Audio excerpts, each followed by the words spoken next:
Okay. ఇప్పుడు మనం 4.6.2 దగ్గర ఉన్నాం. ఇది వచ్చేసి సెక్స్ డిటర్మినేషన్ ఇన్ హనీ బీస్కి సంబంధించింది.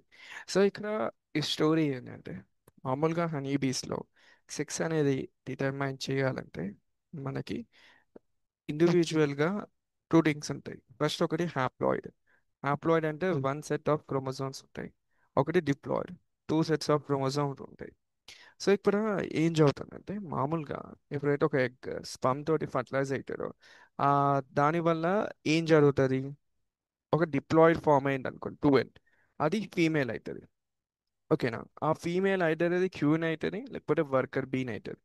ఒకవేళ ఆ ఎగ్ అనేది దేంతో ఫర్టిలైజ్ కాలేదనుకోండి, అది develops without the sperm. I mean to say, ఒట్టి ఎగ్గే ఉందండి, ఆ ఎగ్ ఫర్టిలైజేషన్ జరగలేదు, దానికి ఏ స్పమ్ వచ్చి దాంతో కలవలేదు, సో అందుకే ఫర్టిలైజేషన్ కాలేదు.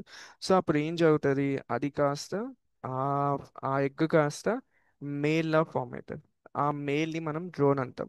ఈ ప్రాసెస్నే పార్టినోజెనసిస్ అంటారు. అంటే దానికి అర్థం ఏంటంటే, ఎగ్ వితౌట్ స్పమ్, ఆ ఎగ్ అనేది ఏదైనా ఒక ఆర్గానిజంకి